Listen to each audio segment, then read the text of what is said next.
Alright, how's it going, everybody? This is NeonKurai with my very first film review. This is for Iron Man 3, which just came out last Friday.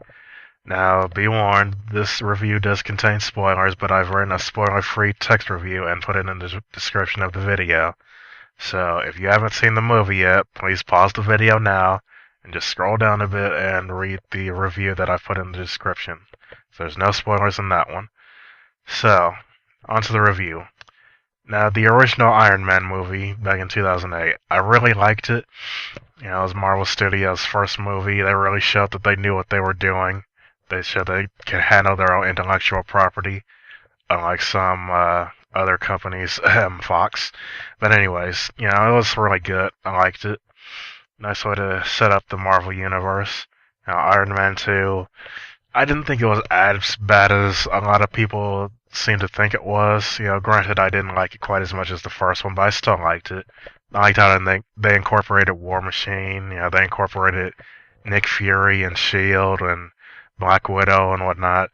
You know, it was a nice way to try to set up the expanded Marvel universe that they're going for with these new movies. So, first two movies, I really liked them. Now, Iron Man 3. I liked it, but at the same time, I had some hang-ups with it. But we'll get to that in a minute. First things first, the positives. The acting and the writing was really, really good. You know, Robert Downey Jr. is just in full-on Tony Stark mode in this one. You know, he delivers his lines really well. The writing is just on point. This was actually probably one of the funniest movies that Marvel has. Actually, I take that back. This was the funniest movie that Marvel has done so far. You know, it's definitely the funniest out of the three Iron Man movies. There's a lot of funny scenes, like with the kid. I don't remember if they actually said the kid's name. I don't remember. Anyways, you know, the kid, and to the kid's credit, he was not annoying like a lot of kids in these movies tend to be, where they're like in that sidekick role. They just end up being more annoying than anything. But the kid was actually funny, and he was, he proved to be kind of helpful at points. So kudos to him. So humor was good. The action was really good. Yeah, I mean, in all the Iron Man movies, the action's good.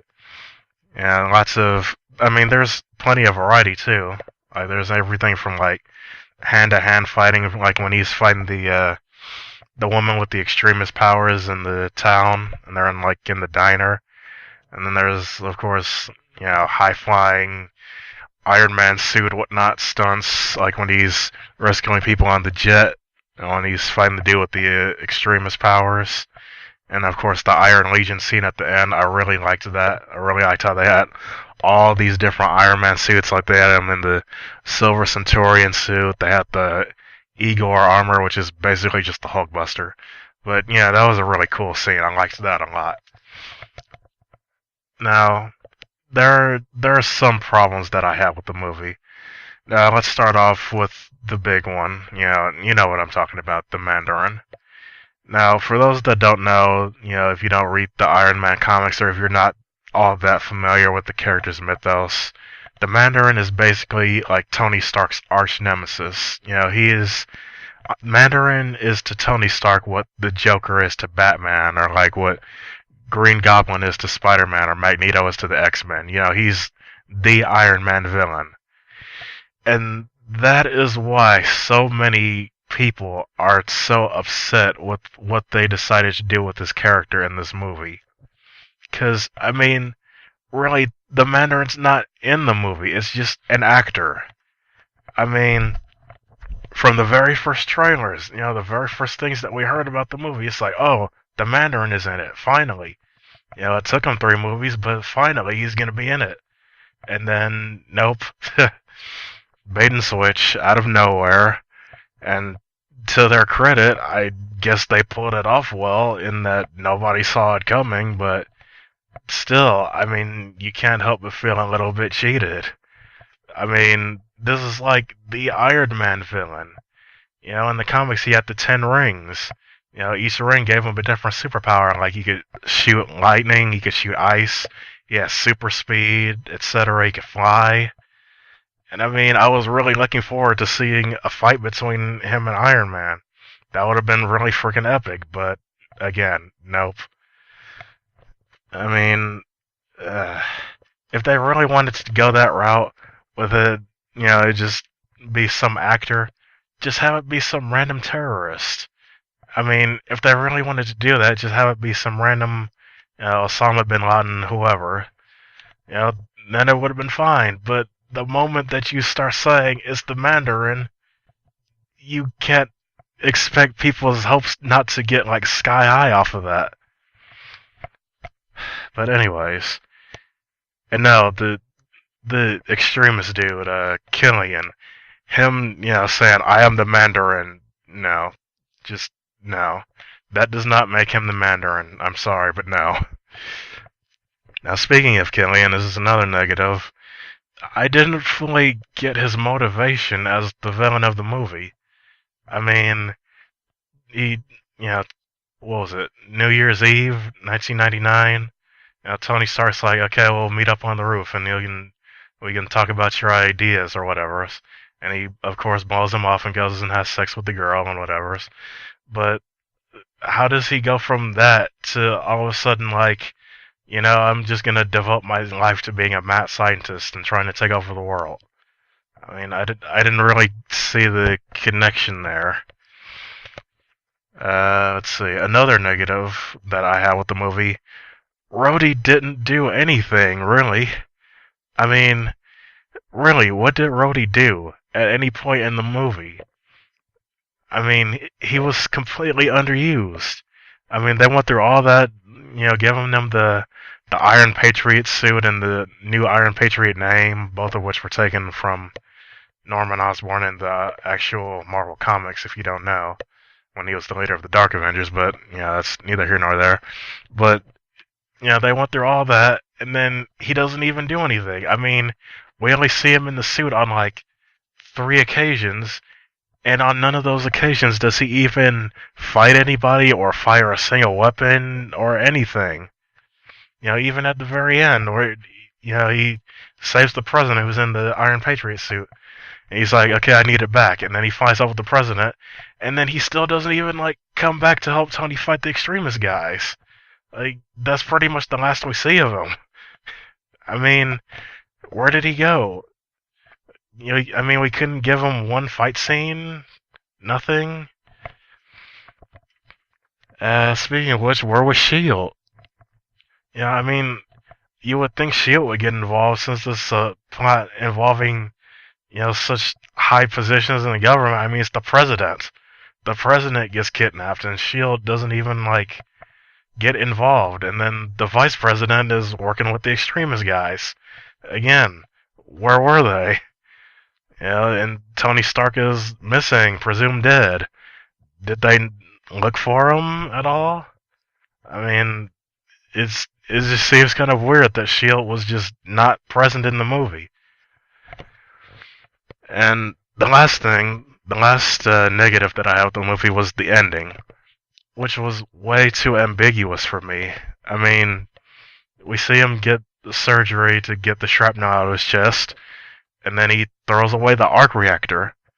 So, like, what? Is he not Iron Man anymore? I mean, I know he says, I am Iron Man at the end, but, I mean, he kind of got rid of the power source for the suits. Not to mention that new element that he spent all that time building in Iron Man 2. And he blew up all the suits.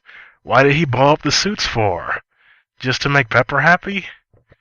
I mean, he's a superhero. He saves people. You would think that Pepper would be okay with him at least having the suits around. And actually, no, that wasn't the last negative. Another negative that I had was his anxiety. He didn't really have any, resolution to his anxiety attacks. He has the anxiety attack when he's in the car, and the kid's just like, well, why don't you build something? He's like, oh, yeah, I guess I'll do that. And then that's like the last we hear of it. So what happened with that? What happened to his nightmares and everything? I mean, is he just gonna deal with it? I don't know. But, yeah. Also, well, that's pretty much it for the negatives. But another thing that I wanted to point out is I really, really liked that scene where he's after he, the kid's like built something and he goes to Home Depot, and I really liked how we got to see like sort of a Batman side to Tony Stark, where he infiltrates the place like he's friggin' Sam Fisher. He's like using like flash grenades. He, you know, puts a copper wire on the oven mitt and makes a taser out of it. That was pretty cool. I liked that a lot. So, and last thing I have to say is just a couple notes. These aren't really negatives. These are just some things that that I would have liked to have seen in the film. One for what? Yeah, tongue tied. Anyways, for example, I would have really liked to have seen. Well, this is assuming that they had actually gone with the Mandarin in the movie. I would have really liked to have seen a fight between Mandarin and Iron Patriot. Because it's like the two opposing ideologies personified. And Mandarin could have like televised it and everything, like he was doing before. He could have been like, watch now as I crush your American symbol of whatever's, and then they fight, and then of course Rhodey would get beaten, and then that's when he gets captured, and they take the armor from him. That would have been cool. It would have been a good action sequence. We get to see what the Mandarin can do, and then of course we would have actually had Rhodey fighting somebody. I still don't understand why they didn't have him fight anybody in this movie, like, at all. And another thing that I really would have liked to see in the movie is I really would have liked that if they had put the Hulk in the movie. In the comics, the Mandarin has tried on multiple occasions to take control of the Hulk and try to use him as a weapon. And I was really, like, as soon as I saw the Igor suit in the commercials, which is basically the Hulkbuster suit if you really look at it, as soon as I saw that, I'm like, holy crap, are they going to have the Hulk in the movie? Like, is he actually going to fight the Hulk in the Hulkbuster armor? So what I was thinking was, Iron Man fights Mandarin. Maybe he does the same, beats him the same way he beats Killian. Has the armor, the Mark 42 on him, and is like, okay, Jarvis, blow the Mark 42, etc., or whatever. And he's defeated. He's like, not quite.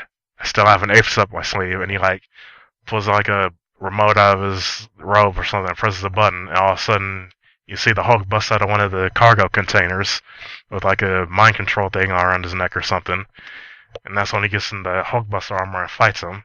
That would have been so awesomely epic. I mean, oh man, like even in the Avengers, I was kind of hoping we would get to see Iron Man fight the Hulk, because that's just such an epic fight. Especially in this one, since he would have actually had the Hulkbuster armor. And that would have made for a great climax to the film, as him versus the Hulk. And of course, maybe we wouldn't have had that extra scene at the end of the credits with him talking to Bruce Banner, which admittedly that was funny. I liked that, but I would have gladly traded that for a fight between the two. So, anyways, wrapping this up, final thoughts. I liked it. But, I had some problems with it. But, it's a great movie. Definitely go see it. I know it sounds like I talked more about the negatives than the positives. Well, I kind of did, but, that's only because I just felt like I had more to say about the negatives, to be honest with you. I mean, if you've seen the other Iron Man movies, you pretty much know about the positives already. You already know Robert Downey Jr. is great, Don Cheadle's great, Gwyneth Paltrow, she's great. All the actors, the writing is great, the humor is great, the action is great. I mean, you know the drill by this point. This is the third movie. You know all this stuff already.